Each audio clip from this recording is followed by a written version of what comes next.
Bon, il est vendredi soir, 22 h au moment où j'enregistre la vidéo. J'avais pas du tout prévu de la faire, mais il m'est encore arrivé quelque chose cette semaine. Bon, c'est la goutte d'eau qui fait déborder le vase. J'en ai vraiment ras-le-bol. On ne peut plus exercer son métier aujourd'hui convenablement dans notre pays.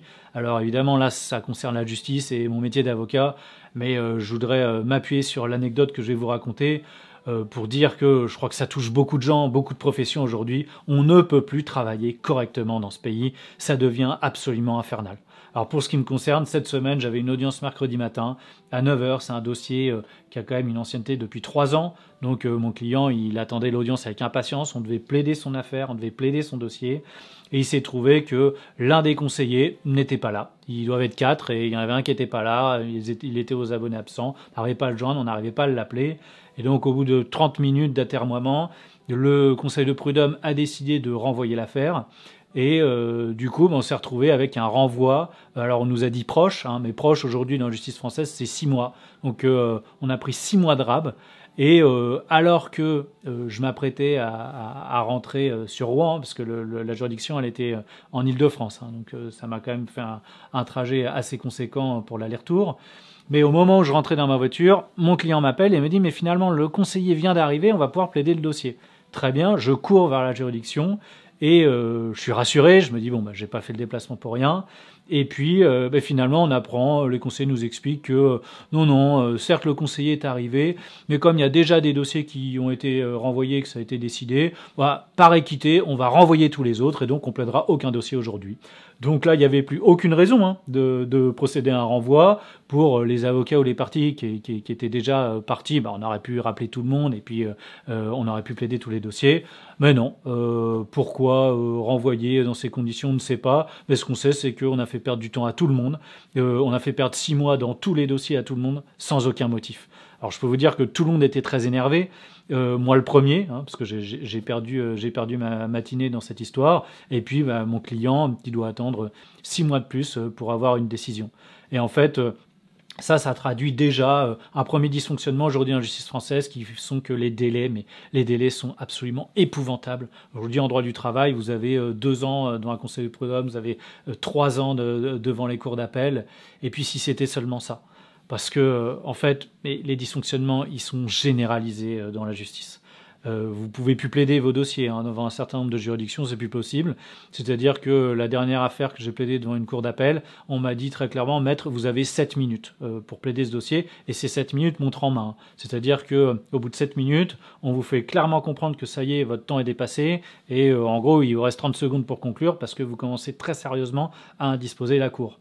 Bon, que votre cliente, ça fasse 2, 3, 4 ans qu'elle attend que son affaire soit jugée, qu'elle a vécu comme un traumatisme, mais que c'est quand même une chose importante pour elle, ça n'a plus d'importance. Alors on veut plus entendre les avocats, mais on veut même plus les lire non plus, parce que vous avez un projet qui a été élaboré par la chancellerie et qui maintenant voudrait ajouter à nos écritures une nouvelle obligation qui serait celle de faire une note de synthèse, alors qui ne dépasserait pas 10% des conclusions et 1000 mots, mais ce sera un document supplémentaire. Et alors que ce projet, il n'est pas du tout passé, il n'est pas du tout en vigueur dans la loi, il y a déjà des cours d'appel qui demandent aux avocats de faire ce travail. Et donc vous comprenez bien que si on fait une note de synthèse, pour le juge, il s'agit de gagner du temps, donc ça veut dire qu'il va plus lire nos conclusions. Donc ça veut dire que tout l'argumentaire qu'on développe, qui nécessite, certains développements parce que il faut de la nuance, il faut une certaine finesse d'analyse. Les dossiers, ils ont tous leur complexité. Ce travail-là, le juge ne le lira plus. Et il verra juste très sommairement les moyens que vous soutenez, et puis il se fera son avis lui-même à travers les pièces. Bon, je veux dire, à ce rythme-là, autant supprimer les avocats, parce qu'on servira strictement plus à rien. Alors, le problème, si vous voulez, c'est que nos instances représentatives, elles essayent, elles se battent, elles ont fait des courriers à la chancellerie pour dire que c'était inacceptable. Mais en fait, ça fait des années que les représentants de de la profession, ils crient dans le désert auprès des gouvernements successifs, auprès des hautes administrations, on les écoute jamais. En fait, c'est un problème qui est généralisé, où il n'y a pas de budget dans la justice, et donc c'est pour ça que je disais qu'il y a beaucoup de professions dans le pays qui aujourd'hui vivent la même chose, c'est parce que c'est partout pareil. Le budget de la justice française, c'est le 23e en Europe, il est moitié inférieur à celui de l'Allemagne. On n'a pas les moyens, tout simplement, il n'y a pas de moyens en juge, il n'y a pas de moyens en greffier, il n'y a pas de moyens matériels, il n'y a rien, donc on est obligé de se débrouiller. Et en fait, la seule trouvaille que la chancellerie essaye d'amener, c'est d'essayer de faire en sorte qu'on n'écoute plus les dossiers, on ne juge plus les dossiers. C'est-à-dire que vous avez eu depuis des années un amoncellement de réformes qui fixent des espèces de délais impératifs. En gros, vous ne respectez pas votre délai, caducité. C'est-à-dire que votre dossier, c'est terminé, on le met à la poubelle, c'est fini, vous n'avez plus de recours, vous avez perdu. Tout ça parce que vous n'avez pas respecté un délai. Bon, les délais, ils sont là pour organiser la procédure, pour faire en sorte que, au final, le dossier soit jugé et avec le respect des grands principes et notamment le contradictoire. Mais ils sont pas là pour faire passer les dossiers à la trappe. Et voilà, aujourd'hui, ce qu'on a trouvé, la grande trouvaille de la chancellerie, c'est de multiplier les pièges et les choses-trappes pour que finalement le maximum de dossiers passe à la trappe et que les juges n'aient plus à juger. Voyez. Quand il faut augmenter les juges, eux, ils décident de diminuer les dossiers. Et diminuer les dossiers, ça veut dire que vous avez plus accès à la justice. Et puis que finalement, ça sert à quoi encore d'avoir un avocat si le juge ne l'écoute plus et bientôt ne le lira même plus. Puis ce qu'il faut bien comprendre, c'est que les problèmes dont je vous parle, ils touchent le fond des décisions. C'est-à-dire que combien de dossiers j'ai où des décisions sont rendues, où je perds sur tel ou tel point sans aucune explication. Je dois gagner sur tel ou tel point de droit, et en fait, le seul moyen que trouve le juge pour me débouter, c'est qu'il répond pas. Il ne motive pas sa décision, il ne répond pas à mes arguments. Et ça, je l'ai vu dans d'innombrables décisions dernièrement. J'ai même vu un dossier dans lequel je gagne. Certes, je gagne assez partiellement par rapport aux demandes que je faisais. Mais en fait, si vous voulez, c'est un type de contentieux où les juges en ont marre parce que ça a suscité un contentieux de masse, comme on dit. Et donc, ils en ont marre de ces contentieux-là. Et alors que je défendais un particulier contre une banque et que j'ai gagné, certes partiellement, mais j'ai gagné, finalement, le juge a décidé de condamner mon client au titre des frais de justice, ce qu'on appelle l'article 700 du Code de procédure civile, alors que, si vous voulez, c'est toujours la partie qui succombe, c'est-à-dire la partie qui perd, qui peut être condamnée aux frais de justice, et pas l'inverse. Mais bon, là, ça n'a pas dérangé le juge. On veut plus avoir ce type de contentieux-là, donc on tape sur les gens qui font ce type de recours. En revanche, je voudrais pas qu'on se méprenne. Je suis pas du tout en train de m'en prendre aux magistrats, parce que finalement, ils travaillent dans des conditions absolument épouvantables. Ils ont pas de moyens, ils ont pas de budget, et donc ils sont obligés d'aller vite pour traiter les dossiers. Et c'est pour ça qu'on a des décisions qui sont de moins en moins bonne qualité et où on ne répond plus aux arguments, on ne motive plus les décisions, et où finalement, si c'est pas la faute des magistrats, en revanche, la justice française est gravement coupable parce qu'elle ne garantit plus le droit d'accès à un procès équitable. Ça, c'est des principes fondamentaux qui sont consacrés notamment par l'article 6 de la Convention européenne des droits de l'homme.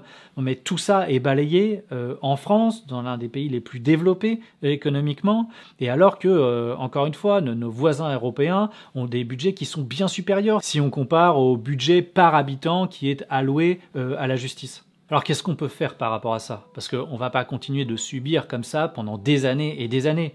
Moi, ce que je vois, c'est qu'en fait, tout le monde essaye de se débrouiller, de s'agiter dans son coin, en essayant de trouver des petites solutions, le système D. Et alors, les avocats, ils subissent et puis ils font ce qu'on leur dit. Les magistrats, ils trouvent des rustines ici ou là pour s'en sortir.